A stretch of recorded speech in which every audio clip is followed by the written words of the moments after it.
एक कहानी सुनी, आज आपको सुनाता हूं। एक राजा था। राजा ने एक मक्का होता ना, मक्का भुट्टा बोलते हैं, भुट्टे खाते हैं अपन लोग, उसका एक दाना, उसको मक्का ही बोलते हैं ना। राजा ने दरबार में खड़े होकर एक मक्के का दाना उठाया और राजा ने अपने गुरुजी से कहा, गुरुजी आप बहुत बड़े ज्ञानी हैं, बताइए आप कहते हो ना कि दाने दाने में लिखा है खाने वाले का नाम। अच्छा बताओ ये बात सही है कि गलत है? दाने दाने में लिखा है खाने वाले का, ये बात सही है कि गलत है? राजा ने कहा गुरुजी आप बताओ कि इस दाने में किसका नाम लिखा। मक्का का दाना उठाया राजा ने और बोला राजा ने, गुरुजी बताओ कि इस दाने में किसका नाम लिखा, बताओ। गुरुजी बड़े ज्ञानी थे, बड़े तपस्वी थे, साधकों के लिए कोई बड़ी बात नहीं है कुछ भी बताना। गुरुजी ने कहा कि इस दाने पर राजा, वो जो पेड़ पर तोता बैठा है ना, तोता तोता मिट्ठू मिट्ठू मिट्ठू बैठा है तोता, उसका नाम लिखा है इस मक्के के दाने में। राजा हंसा, गुरुजी आपका दिमाग पता नहीं कहां चला गया, ये दाना जब मेरे हाथ में है तो मैं मिट्ठू को क्यों दूंगा, मिट्ठू को दूसरा दाना दूंगा। राजा ने वो दाना अपने मुंह में रख लिया। बोले गुरुजी की बात झूठी। और राजा हंसा, और जब हंसा तो वो दाना यहां फंस गया गले से, अंदर नहीं गया नीचे, फंस के नाक के ऊपर यहां आ गया ऊपर। कई बार आपको ठसका लग जाता ना खाने में, तो ऐसा होता है कि नहीं? बोलो हाँ। तो वो ना यहां से गले से वो दाना फंस के कहां गया, यहां नाक के भीतर आ गया। अब राजा घबराया। तभी राजा को गुरुजी ने पीठ में, जैसे बच्चा नहीं खाते खाते उसके, तो मां पीठ में क्या करती है, हाथ ठोकती है, हाँ या ना, हाँ या ना। तो राजा के पीठ में गुरुजी ने हाथ ठोका तो राजा को छींक आई, और छींक आई तो दाना नाक से बाहर निकला। और जब बाहर प्रेशर से छींक में तो हवा जोर से निकलती, दाना थोड़ा दूर गया, मिट्ठू बैठा था, आया उस दाने को लेके चोंच में दबा के उड़ गया फुर्र से।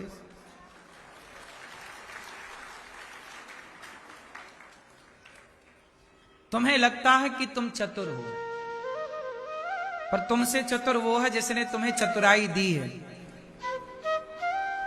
आपको चतुराई किसने दी है? बोलो। आपको चतुराई भगवान ने तो बुद्धि दी है ना। तो जब आप इतने चतुर हैं तो आपको बनाने वाला, इसलिए उससे चतुर बनने की कोशिश ना करो, उस परमात्मा के आगे सरेंडर कर दो, आत्मसमर्पण कर दो। माया क्या निश्चित करती है? आप लोग वृंदावन क्यों आए? क्योंकि वृंदावन का दाना पानी आपके नाम का था, इसलिए वो दाना पानी खाने पीने आप लोग आए। सोचिए कि बिहारी जी ने आपके नाम का दाना पानी रख रखा था धाम में, इसलिए आप वो दाना पानी खाने पीने आए। तुम्हारे नाम का प्रसाद गौरी गोपाल में बना था, जो प्रसाद तुमने पाया उसमें तुम्हारा नाम विधाता ने लिख रखा था, इसलिए तुम्हें वो खाने तो आना ही था। इसलिए ये खेल किसका है? हमें लगता हम आए, हम गए, हम खाए, नहीं। एक गिलास पानी भी तुमने पिया है तो वो पानी भी पहले से फिक्स था, तुम्हारे नाम का। इसलिए कुछ ना कहो, बस ये कहो, ये समझो कि ये सब कुछ खेल किसका है? भगवान का। इसलिए उसके खेल में वैसे ही नाचो जैसे वो नचाना वो हंसाए तो हंस लो, रुलाए तो रो लो, भूखा रखे तो भूखा रहो, पेट भर के रखे तो पेट भर के रहो, घास की झोपड़ी में रखे तो जिंदगी की डोर सौंप हाथ दीनानाथ के, और महलों में रखे चाहे झोपड़ी में बास दे।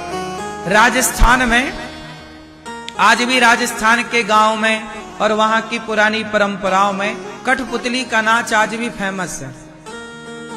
हाँ या ना? कठपुतली का नाच जानते हो मेरी मां? जैसा जैसा वो नचाता है वैसे वैसे वो पुतली। अच्छा, जब पुतली नाचती है तो नचाने वाला पर्दे के पीछे है। पुतली नाचती हुई दिखती है पर पर्दे के पीछे नचाने वाला नजर। बस यही खेल है। हमें ऐसा लगता है कि हम कर रहे हैं, हम पुतली हैं, हमसे जैसा जैसा भगवान कराते हैं। भगवान ने कहा कि आज 1 जनवरी में जाओ और अनिरुद्धाचार्य जाके भक्तों को ये सब बातें बता दो। हमने वही बताया जो भगवान चाहते हैं, आपने वही सुना जो भगवान आपको सुनवाना चाहते हैं। आप उतनी ही देर यहां बैठेंगे जितनी देर ईश्वर आपको बिठाना।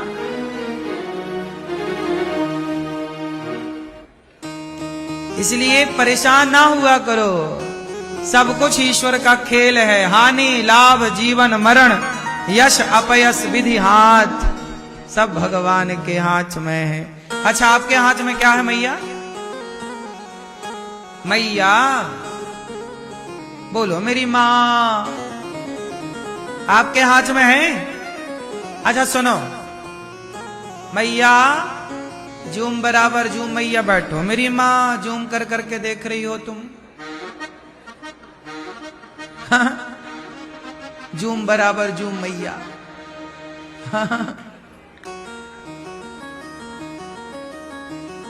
सुनो,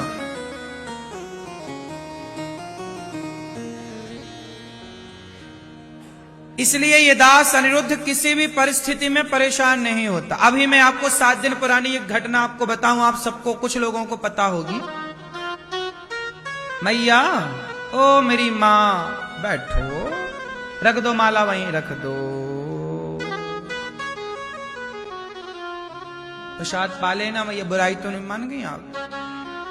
हाँ, अभी फोटो ले लेना आराम से, कोई दिक्कत नहीं। सुनो,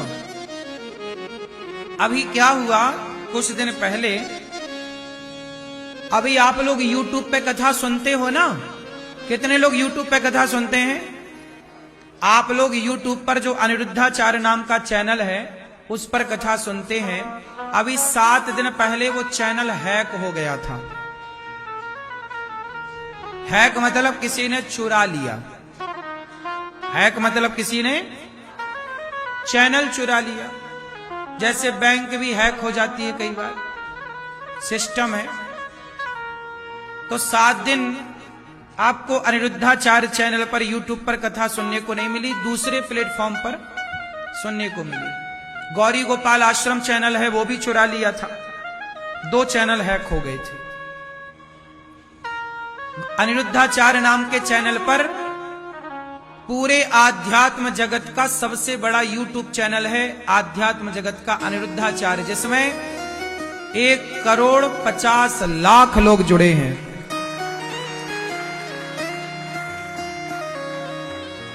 लगभग 14-15 मिलियन, 15 मिलियन, लगभग 15 मिलियन लोग जुड़े हैं। तो उसे हैक कर लिया हैकरों ने, और भगवान की कृपा से कल रात्रि के 11:30 बजे के लगभग वह चैनल वापस आया। आज से वह चैनल पूरा स्टार्ट हो गया। मैंने ये बात आपको तब बताई जब वो चैनल आ गया। चैनल बनाने में और उसे चलाने में बड़ी मेहनत लगती है, बड़ा काम करना पड़ता है, तब चीजें आप तक पहुंचती हैं। लेकिन हैकर लोग पल भर में, चोर तो है, आपने जिंदगी भर पूंजी जमा करी, चोर आए 1 दिन में ले गए। ऐसे ही है, हैकर चुरा लेते हैं। लेकिन देखो, इतना बड़ा चैनल यूट्यूब पर 15 मिलियन सब्सक्राइब, 15 मिलियन लोगों का आशीर्वाद प्यार। ये चैनल इतने दिन से मैंने टीवी पे दिखाया नहीं, बताया नहीं, था ही नहीं, चोर चुरा के ले गए थे। जब आया तब मैं आपको बता रहा हूं कि आप भी यूट्यूब पर अनिरुद्धाचार्य अब टाइप करो और उस चैनल को अपना आशीर्वाद देना, जुड़ना। और देखिए इतना कुछ हुआ लेकिन मैं जरा भी परेशान नहीं हुआ। इतना बड़ा चैनल हैक हो गया, इतना नुकसान हुआ, लेकिन मैं परेशान क्यों नहीं हुआ? क्योंकि मैं जानता हूं कि यह ईश्वर का ही खेल है। हर प्रकार से ईश्वर की मर्जी मानना चाहिए। शायद यह ईश्वर की मर्जी रही हो, क्योंकि चीजें जब होती हैं हम उसकी कदर नहीं करते, जब चीजें चली जाती हैं तब याद आती है कि भाई वो चीज कितनी कीमती थी, कितनी अनमोल थी। तो हम सब वस्तुओं की कदर करें, इसलिए जीवन में ये सब खेल भगवान खेलते रहते हैं। हर समय कृपा को मानना चाहिए, परेशान नहीं होना चाहिए। मेरा मानना है कि जीवन में परेशान नहीं होना, जो है वो एक दिन जाएगा, जो जाने वाला है जाएगा, उसके लिए परेशान क्यों? और परेशान होते भी तो क्या होता? मेहनत किए, काम करते रहे, लाने के प्रयास टीम करती रही और ले भी आए, वापस आ भी गया, लेकिन परेशान होते तो क्या पाते? इसलिए हम मेहनत करें अच्छा बेहतर करने की, हम खोई हुई चीजों को, खोई हुए समय का सदुपयोग करने की कोशिश करें, अच्छी प्लानिंग करें। पर परेशान किसी भी परिस्थिति पर, बोलो, किसी भी परिस्थिति पर परेशान होने का नहीं, होने का। इसलिए आप लोग जरा सा नुकसान हो जाए तो परेशान हो जाते हो। आज के जमाने में इतना बड़ा परिवार यूट्यूब पर, बताइए 1,50,00,000 लोगों का परिवार यूट्यूब पर, इतने लोगों का प्यार आशीर्वाद, लोग उस चैनल पर वीडियो देखते हैं, कथाएं सुनते हैं, और वो एक पल भर में 5 मिनट के भीतर उसने हैक कर लिया। प्लानिंग उसकी पहले से रही होगी। कोई अमेरिका में बैठा व्यक्ति ने हैक किया था। बड़ा बड़ा सिस्टम लगाते हैं और हैकिंग होती है। क्राइम है ये, लेकिन अपराध है। इतना बड़ा हैकर था कि गूगल को भी उस आईडी को ढूंढने में दिन लग गए। 7 दिन मांगे गूगल ने कि 7 दिन का टाइम दीजिए आप हमें। इतना बड़ा हैकर। परिस्थितियां अनुकूल प्रतिकूल होती रहती हैं, लेकिन मेरा स्वभाव है ये। देखो मैंने इन दिनों में मैंने ये बात तब की जब चैनल आ गया, जब गया तब मैंने हाय हाय नहीं की। मुझे पता था कि जाएगा कहां, आएगा, देर लगेगी। यही है विश्वास। हमें ईश्वर पर विश्वास है कि वो, यदि हमने किसी का कुछ नहीं बिगाड़ा तो वो विधाता बैठा ना, वो आपका बिगड़ने नहीं देगा जरा भी। हाँ, परेशानियां हो सकती हैं 2, 4, 10 दिन 20 दिन की। वो परेशानियों से तो हमें गुजरना पड़ता, क्योंकि परेशानियां हमें और स्ट्रांग करती हैं, मजबूत बनाती हैं। क्या बनाती हैं? हमें और मजबूत। अब हम और उसके प्रति जागरूक हो जाएंगे और सेफ्टी के उसके प्रयास करेंगे। जब आदमी गिरता है तो ही तो ठीक से खड़ा होता है। इसलिए जीवन में कभी असफलता आए तो उन असफलताओं को भी मंत्र मानिएगा। सफलताएं कई बार कमजोर कर देती हैं। सफल हुआ व्यक्ति ना लापरवाह हो जाता है, लेकिन असफलता आपको जागरूक करती है, असफलता आपको और मजबूत करती है। इसलिए सफलता असफलता ये प्रकृति का नियम है, घबराना मत। इतनी सी मेरी विनती है। परेशान ना होना, उदास ना होना। सबसे बड़ी दौलत आपकी, आपका ही जीवन है। कोई चैनल चुराएगा तो क्या चुराएगा, मेरी सांसें तो मुझे ईश्वर ने दे ही रखी हैं। सांसों से अनमोल थोड़ी कोई वस्तु है ना। कोई चुराएगा तो वस्तु क्या चुराएगा, कोई भाग्य चुरा के ले जाएगा। मेरे भाग्य को कोई क्या चुरा सकता है, बताओ। मैं ये बात बहुत पहले, ये कुछ बातें हैं जो मैं आपसे बताता नहीं हूं, लेकिन आज प्रसंग है तो मैं बता देता हूं। बहुत पहले जब मैं शुरू में कथा करता था ना, तो शुरू में मेरे साथ ना 5 लोग रहते थे। एक बार क्या हुआ, एक लड़का मेरे साथ जुड़ा और वो लड़का मेरे पास खड़ा। तो आप लोग मुझे पैसे देते हो, तो मैं उसे पकड़ाता गया कि तू रख लेना और हिसाब बाद में कर लेना, तो वो सेवा में लग जाएगा जिस कार्य के लिए लोग दे रहे हैं। बहुत पुरानी बात है, इस बात को कम से कम 10 साल से ज्यादा हो गए। तो वो क्या करे कि उसमें से कुछ पैसे अपने जेब में रखता जाए, मतलब चुरा रहा था। और मैंने उसको देख लिया कि ये पैसे चुरा रहा है। और भी जो थे उन्होंने भी देखा, बाद में मेरे से बताया कि इसने जरा सी देर के लिए इसको मौका मिला तो इसने पैसे चुरा लिए।